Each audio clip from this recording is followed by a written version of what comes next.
Assalamualaikum warahmatullahi wabarakatuh. Selamat siang Bapak Muhammad Hanafi Zuardi sebagai dosen pengampu mata kuliah Sejarah Pemikiran Ekonomi Islam dan teman-teman sekalian yang berbahagia. Pertama-tama, izin memperkenalkan diri terlebih dahulu. Perkenalkan, nama saya Dewi Mareta. Di sini saya akan mempresentasikan materi yang berjudul Sejarah Pemikiran Ekonomi Islam pada masa Dinasti Umayyah. Baiklah, yang pertama yaitu pada masa Khalifah Muawiyah bin Abi Sofyan. Pada masa pemerintahannya, beliau mendirikan dinas pos beserta dengan berbagai fasilitasnya, menertibkan angkatan perang, mencetak uang, dan mengembangkan jabatan adi hakim sebagai jabatan profesional. Selain itu, beliau juga menerapkan kebijakan pemberian gaji tetap kepada para tentara, pembentukan tentara profesional, serta pengembangan birokrasi seperti fungsi pengumpulan pajak dan administrasi. Oke, baik. Yang kedua adalah Khalifah Abdul Malik bin Marwan. Pemikiran yang serius terhadap penerbitan dan pengaturan uang dalam masyarakat Islam muncul di masa pemerintahan beliau. Abdul Malik mengubah Bizantinum dan Persia yang dipakai di daerah-daerah yang dikuasai Islam.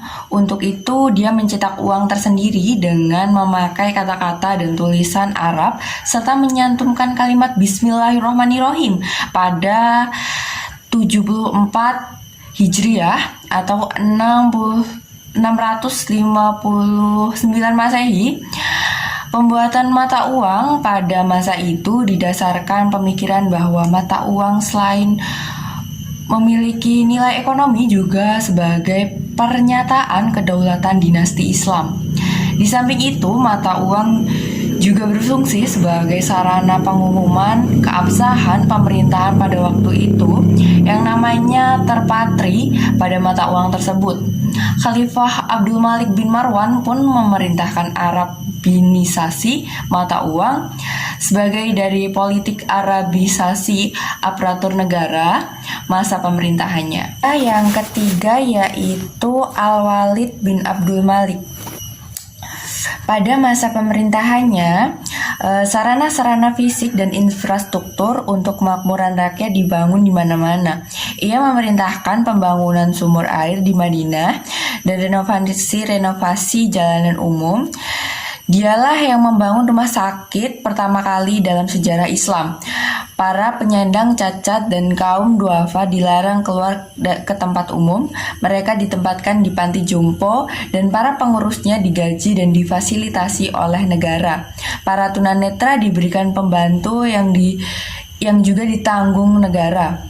Negara juga memberikan gaji kepada para ahli Quran. Dan yang keempat adalah Khalifah Umar bin Abdul Aziz. Selama masa pemerintahannya, beliau menerangkan kembali ajaran Islam secara utuh dan menyeluruh.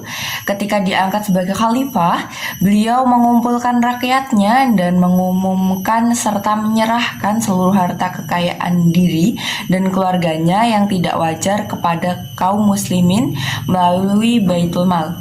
Dalam melakukan berbagai kebijakannya, Khalifah Umar bin Abdul Aziz melindungi dan meningkatkan kemakmuran taraf hidup masyarakat secara keseluruhan. Ia mengurangi beban pajak yang dipungut dari kaum Nasrani, menghapus pajak terhadap kaum muslim, membangun takaran dan timbangan, membasmi cukai dan kerja paksa, dan lain-lain. Berbagai kebijakan berhasil meningkatkan taraf hidup masyarakat secara keseluruhan hingga tidak ada lagi yang mau menerima zakat. Terima kasih. Sekian presentasi dari saya, kurang lebihnya mohon maaf.